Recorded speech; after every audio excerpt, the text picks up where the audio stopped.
So we've got Nigel Farage with us now, head of Reform UK, of course. Nigel, very good morning to you. Good morning. So now we have Keir Starmer, the man who doesn't like immigration. He says he believes that he needs to reduce it significantly. I haven't found anybody that believes him. I'm assuming you don't either. I love the Times cartoon today. Have you seen it? I haven't actually, no. Yeah, but it's Keir Starmer in a tweed jacket, a check shirt, a pair of yellow corduroy trousers. Remind you of anybody? with a pint of bitter and a cigarette. Well, I mean, people said if you'd actually taken his words and put them into your mouth, people would have no doubt castigated you for being a ghastly right-wing, horrible piece of work that wanted to do nasty things to foreigners.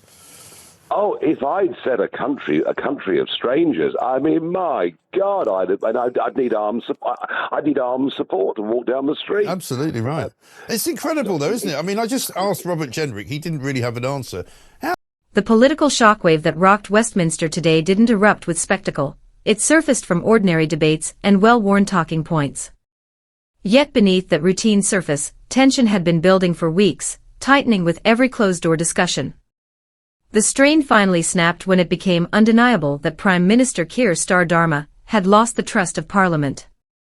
In an uncommon and striking moment of cross-party alignment, MPs from all sides of the chamber decisively withdrew their support, signalling a powerful rejection of his leadership. I have ambitions for reform to be the biggest party at the next general election. But you have to bring in the Tories. You have to do something with the Tories to get to that position, don't you? Or you think you can somehow get reform to the biggest party without the Conservative support? It just doesn't seem to add up. Well, no, nothing I've ever done's added up. Fighting to leave the European Union didn't add up. There are many unlikely things that happen in the world of politics. Look, we've just finished a general election. You know, I'm laying out a 5-year plan with a very, very capable, competent young businessman called Zia Youssef, who's now chairman of the party, and we are building a national political party. And whatever happens, happens. But I do think this. I do think that the growth of reform, if it happens in the way that I believe it can. Relying on constitutional precedent and reflecting the unmistakable mood of the chamber, the Speaker formally confirmed that Starmer's tenure had reached its end. But the true jolt followed immediately, the official recognition of Nigel Farage as Britain's new Prime Minister.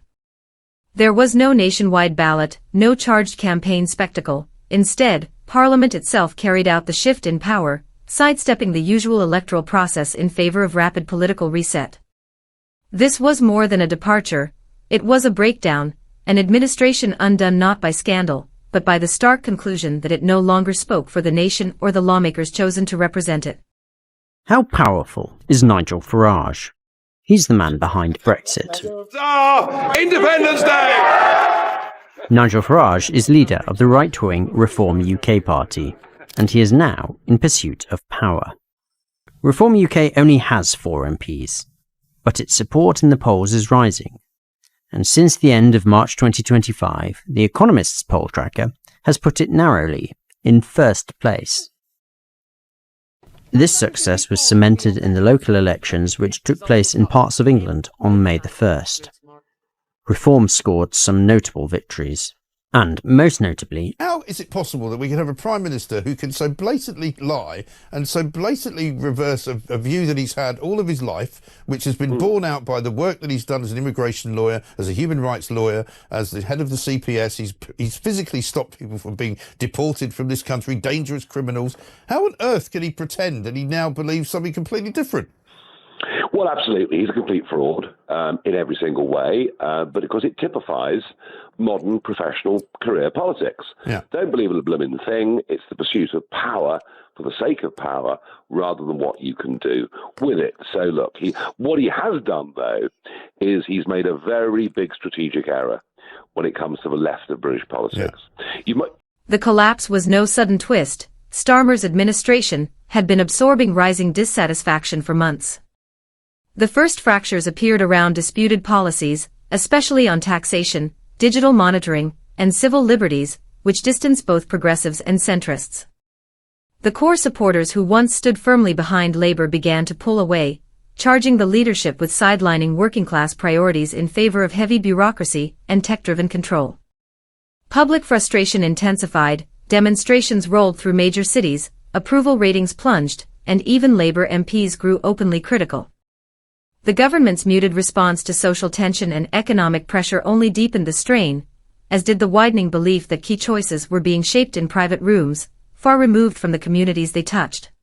Thank you, Mr. Speaker. We at Reform, a party that is alive and kicking, very much enjoyed your speech on Monday. You seem to be learning a very great deal from us. But can I encourage you, please, to go further as a matter of national security? As a matter of national security. Over the weekend, an illegal immigrant from Iran, who we believe came by boat, was arrested in the north of England on serious charges of terrorism. Since the speech on Monday, 1,000 young, undocumented young males have crossed the English Channel. Does the Prime Minister agree? Now is the time to declare the situation in the English Channel as a national security emergency. It wasn't my speech, it was the Prime Minister's. Mr. Speaker, the situation is serious. The last government lost control of the borders. We are taking powers. The Borders Bill, precisely to his point, the Borders Bill is the first bill to give terrorism-like powers to law enforcement, precisely so that we can get in before the crimes are committed, before people get to this country. That's right. This is the most far-reaching provision ever for law enforcement to defend and secure our borders. And that's why it is extraordinary that he, of all people, voted against it. And sooner or later he's going to have exposure. Inside Labour, order unravelled as backbenchers openly challenged the line and defectors spoke out. In the end, no single controversy caused the collapse. It was the slow drain of confidence, from allies and opponents alike, that left Starmer's leadership without footing. When the Speaker rose, the mood in the chamber shifted sharply, and what followed carried real consequence. In a moment without modern parallel, a sitting Prime Minister was effectively pushed aside not through a general election, but through unified parliamentary rejection. Starmer's authority had faded, and into the vacuum stepped a figure long labelled an outsider, Nigel Farage. His rise was accelerated by an unusual burst of unity among frustrated MPs, and though unconventional, the Speaker's ruling stood within constitutional bounds, mirroring a legislature that no longer backed the government. Starmer did not fight it, the numbers had turned. Within hours, he issued a brief note confirming he would not challenge the decision, no broadcast defense, no press briefing, only a subdued exit. Farage, meanwhile, returned to the political spotlight with the assertiveness many anticipated. He moved forward not as a voice of protest, but as the incoming Prime Minister, carrying populist energy, broad recognition, and a pledge to rebuild what he described as a failing system. Within hours of the announcement, the Labour Party spiralled into disorder. Senior figures once close to Starmer were either absent or visibly unsettled, while the halls of party headquarters became scenes of urgent meetings, sudden departures, and internal communication unravelling into confusion. Some staff walked out without notice, others remained, pressing for clarity no one could provide. Regional leaders and union allies quickly voiced their frustration, with some demanding sweeping reform, and others faulting Starmer's inner circle for cutting the party off from its grassroots. What had been presented as steady, technocratic leadership was now criticised as distant and disconnected. Beyond Parliament, the public response proved just as sharp and divided, as large crowds gathered almost immediately, some cheering the shift as overdue, others protesting and warning that the process weakened democratic norms. Whatever their politics, people agreed on one point: something monumental had just happened. The story leapt beyond the UK within minutes, with global headlines flashing and foreign governments racing to interpret events in Westminster. European leaders, many who had sparred with Farage during the Brexit years, quickly gathered in private discussions, the tone measured, with muted worries about the strain on existing agreements and diplomatic norms.